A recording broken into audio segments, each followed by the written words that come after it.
La vogue de l'ethnologie, elle date sans doute, et je dirais hélas, de la dernière guerre mondiale. C'est à ce moment que l'opinion publique a pris soudainement conscience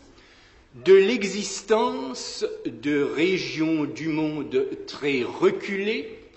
et dont jusqu'au nom était alors inconnu de la plupart. Okinawa, Port Moresby, telle petite localité de l'Assam ou de la Birmanie, et ainsi de suite, tous ces noms devenus soudain familiers, c'étaient ceux-là même que notre expérience ethnologique nous habituait à associer à des coins déserts où vivaient encore des primitifs très proches de ce que nous nous plaisons parfois à concevoir comme un illusoire état de nature. Et puis, cette situation s'est trouvée en quelque sorte consolidée depuis la guerre par les itinéraires des grandes lignes d'aviation, ces coins perdus de la Terre, qu'ils soient au Groenland, à Terre-Neuve, au milieu du Pacifique ou en Nouvelle-Guinée. Ce sont les escales des longs courriers, sans doute identiques les unes aux autres dans la triste monotonie des terrains d'atterrissage, mais dont les noms au moins évoquent toujours quelque chose d'exotique et d'inconnu. Et c'est ainsi que peu à peu, on a pris conscience à la fois du caractère fini qui est devenu, du caractère de monde fini qu'a pris notre globe terrestre aujourd'hui, et de la réalité d'une science qui s'était précisément consacrée, pendant qu'il en était temps encore, à ces derniers interstices de liberté qui subsistaient jusqu'à présent et qui, sans doute, ne subsistent plus pour longtemps. Comment est née l'ethnologie? Je dirais volontiers par une sorte de curiosité d'antiquaire, par la remarque faite par certains que les grandes disciplines classiques, les sciences jouissant pleinement du droit de cité, laissaient tomber en dehors de leur domaine ce que j'appellerais toutes sortes de laissés pour compte, de résidus, de débris, et par une sorte de travail un peu à l'exemple de celui du chiffonnier, pour ramasser ces bribes de connaissances ou ces fragments de problèmes que les autres sciences entassent dédaigneusement dans leurs poubelles intellectuelles. Et tout au début, l'ethnologie n'a été rien d'autre, sans doute, que ce petit travail de ramassage de faits singuliers et curieux. Et pourtant, peu à peu, on s'apercevait que ces débris, que ces résidus étaient en eux-mêmes beaucoup plus importants qu'on nous songeait au premier abord. Et la raison en est assez facile à comprendre. Ce qui intéresse d'abord l'homme dans les autres hommes, ce sont les points par lesquels ils se ressemblent. Et l'histoire, l'archéologie, la littérature, la morale, la philosophie,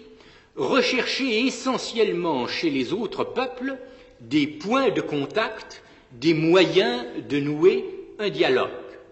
Ils laissaient de côté les différences. Et ce sont pourtant ces différences qui sont essentielles lorsqu'il s'agit, pour reprendre une expression de Jean-Jacques Rousseau, non pas de connaître les hommes, mais de comprendre l'homme. À ce moment-là, disait Rousseau, il faut d'abord saisir les différences pour comprendre les propriétés. On faisait ensuite une autre découverte, à savoir que ces singularités et ces débris se mettaient les uns par rapport aux autres dans un ordre beaucoup plus satisfaisant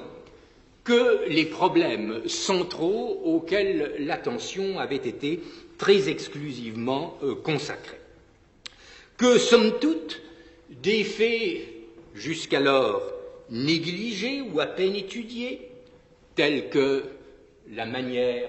dont le travail se trouve dans une société donnée, distribuée entre les sexes. Est-ce que ce sont les hommes ou les femmes qui font la poterie? Est-ce que ce sont les hommes ou les femmes qui tissent? Est-ce que ce sont les hommes ou les femmes qui cultivent les jardins? Que des problèmes de cet ordre, auxquels je pourrais en ajouter beaucoup d'autres, je vais en citer quelques exemples, permettent de comparer et d'ordonner les sociétés humaines sur des bases beaucoup plus satisfaisantes que des phénomènes en quelque sorte plus importants. Je viens de faire allusion à la division du travail.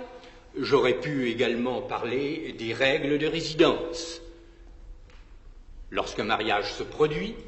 est-ce que les conjoints vont habiter avec les parents du mari, avec les parents de la femme, ou est-ce qu'ils établissent une résidence indépendante? De même aussi, les règles du mariage auxquelles, pendant très longtemps, on a fort peu prêté attention, tant elles semblaient absurdes et singulières, car enfin, pourquoi un grand nombre de populations du monde distinguent-elles les cousins en deux catégories, selon qu'ils sont issus de deux frères ou de deux sœurs, ou bien qu'ils sont issus d'un frère et d'une sœur respectivement? Et pourquoi, dans le cas où ils font cette distinction, interdisent-ils le mariage avec une catégorie à l'égal de l'inceste, tandis qu'au contraire, ils préconisent le mariage avec d'autres? Ou bien encore, les prohibitions alimentaires qui font que de par le monde, il n'est pas de peuple qui ne cherche à se définir par certaines antipathies pour telle ou telle catégorie d'aliments, les Chinois pour le lait, certains Indiens américains pour le poisson, certains Indiens du Brésil pour la viande de cervidés, et ainsi de suite. Toutes ces bizarreries et ces étrangetés sont étonnamment comparables dans la mesure où on connaît très peu ou pratiquement pas de population du monde qui ne puisse se définir, se caractériser par rapport à l'une ou l'autre d'entre elles. Et c'est ainsi que tout autour des préoccupations traditionnelles des sciences humaines se sont élaborées d'autres préoccupations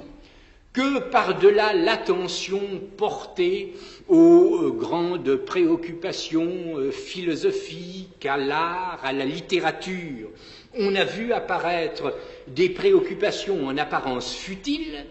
mais qui permettaient des classifications simples et qui donnaient l'espoir d'introduire dans la diversité des sociétés humaines une sorte d'ordre comparable à celui que les zoologistes et les botanistes introduisent par leur classification dans les espèces végétales et animales. Michel Leiris, dans ce très grand livre qu'a été l'Afrique fantôme,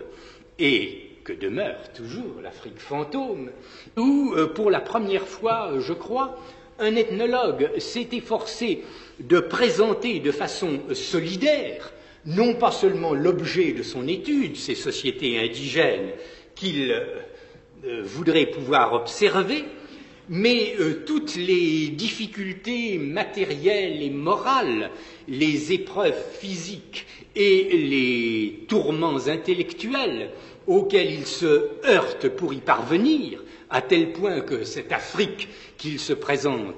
qu'il se propose comme objet de son étude, devient en vérité le fantôme, celui-là toujours inaccessible et qui tend à se dérober au fur et à mesure qu'on essaye de l'atteindre. Or, si cela était vrai il y a une vingtaine d'années, combien ces dangers et ces difficultés ne sont-ils pas plus grands aujourd'hui, alors que l'ethnologie tend à se trouver dans une situation qui l'incite à s'interroger sur son avenir et sur les possibilités mêmes qu'elle peut avoir d'exister. En effet, au fur et à mesure que l'ethnologie se constituait, nous ne devons pas nous dissimuler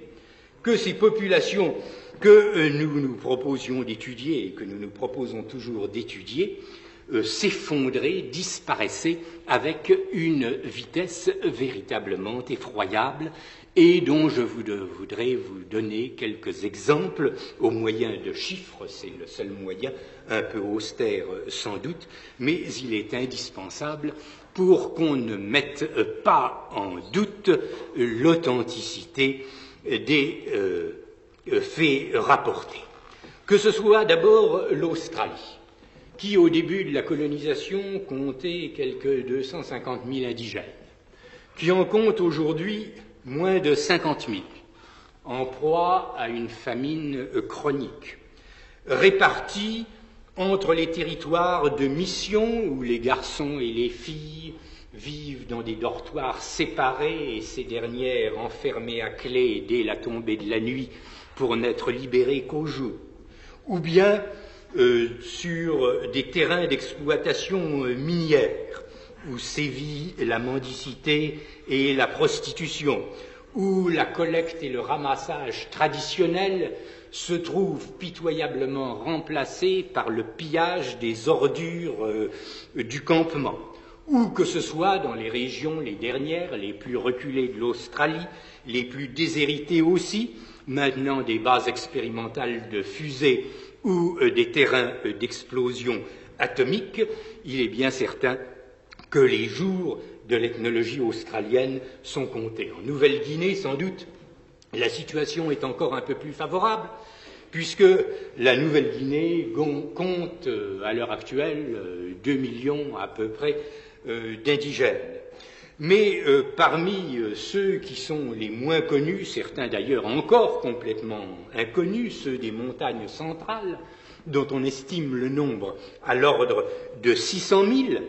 eh bien même dans ces régions où les explorateurs n'ont pas encore toujours pénétré, mais où déjà on parachute d'avion les bornes et les poteaux indicateurs en ciment des routes qui ne sont pas encore construites afin qu'on puisse les retrouver sur place, déjà des avions font la navette entre le centre et la côte pour transporter des travailleurs provenant parfois de populations inconnues dans les mines d'or ou les plantations de cocotiers de la côte. Et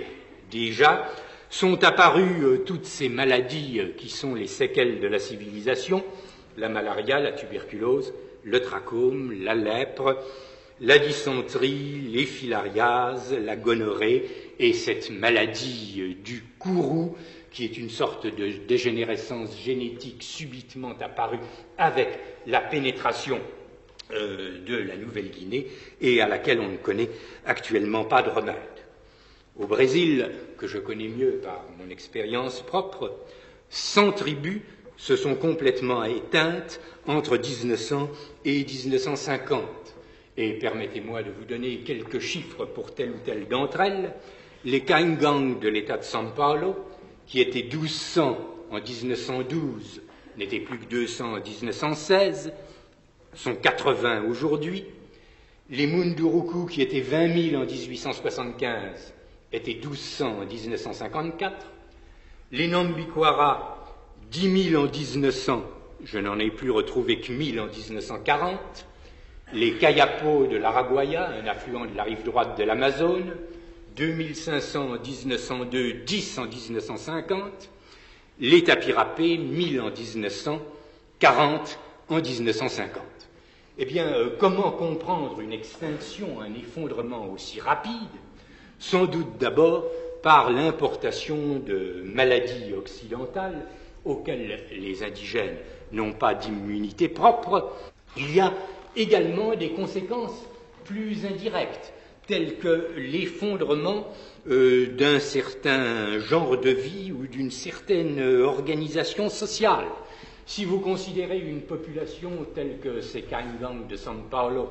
dont je donnais des chiffres il y a un instant. Il s'agissait d'indigènes qui vivaient selon un mode bien connu des ethnologues, leur village étant séparé en deux groupes définis par la règle que les hommes d'une des moitiés épousent les femmes de l'autre moitié et inversement.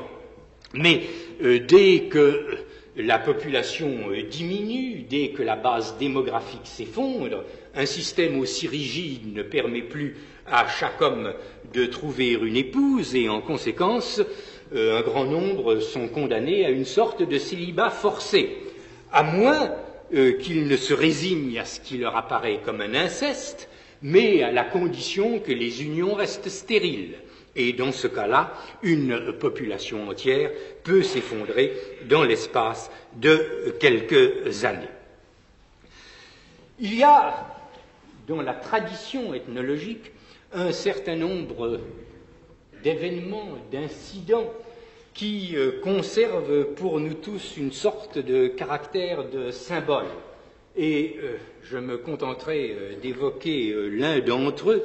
celui du dernier Indien sauvage des États-Unis, dont l'existence fut découverte en 1911. Il s'agissait d'une petite population, les Yaï, qui probablement n'avaient jamais dû compter beaucoup plus que 200 ou 300 personnes, et qui vivaient dans une région extrêmement rude et peu propice à l'exploitation agricole ou à l'élevage, et c'est la raison pour laquelle elle a pu subsister assez longtemps,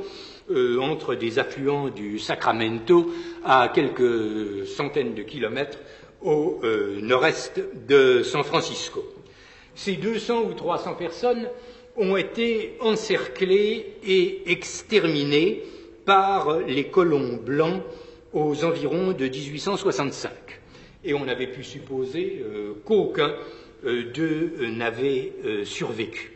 En 1872, on a aperçu pourtant 2 hommes, 2 femmes et un enfant. Et puis, on n'a plus entendu parler d'eux. En 1908, 4 vieux indigènes ont été surpris à 25 kilomètres d'une ligne de chemin de fer. Ils ont échappé aux poursuivants, mais toute leur possession matérielle, qui se réduisait à très peu de choses, avait été pillée. Et dès lors, cette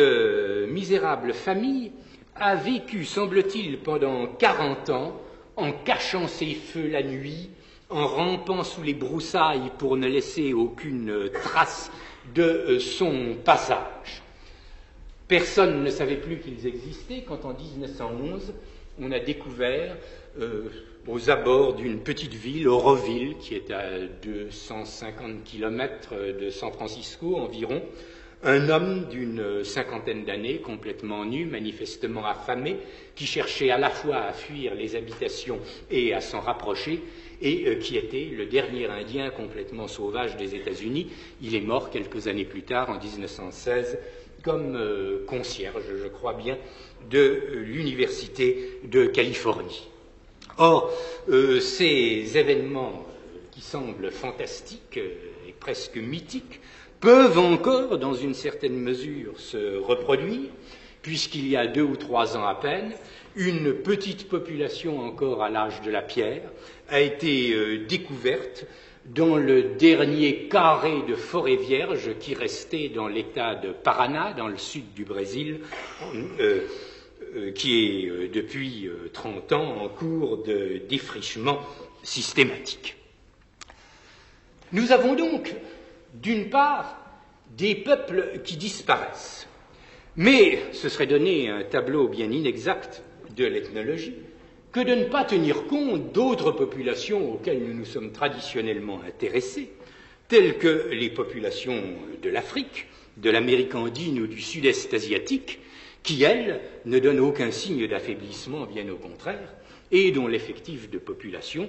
se chiffre par millions, par dizaines de millions, ou parfois même par centaines de millions d'individus. Et il pourrait sembler que là, au moins, les perspectives de l'ethnologie restent particulièrement brillantes. Des spécialités assez curieuses se sont ainsi développées dans le domaine de l'anthropologie, puisqu'on a vu au cours de ces dernières années, aux États-Unis notamment, des ethnologues travailler non pas pour le compte d'universités, non pas pour le compte de gouvernements, mais pour le compte des indigènes eux-mêmes, engagés comme ethnologues par des conseils de tribus pour aider ces tribus à établir un certain nombre de revendications territoriales ou à défendre des droits traditionnels. Comme vous savez, les indigènes des États-Unis n'ont pas été particulièrement bien traités par la civilisation, mais comme il y a une justice immanente, il s'est trouvé que dans certains cas, des territoires qui pouvaient apparaître très déshérités aux environs de 1850 ou 1860 se sont révélés depuis être des terrains pétrolifères ou bien, au contraire, des zones où se sont développées de grandes agglomérations urbaines.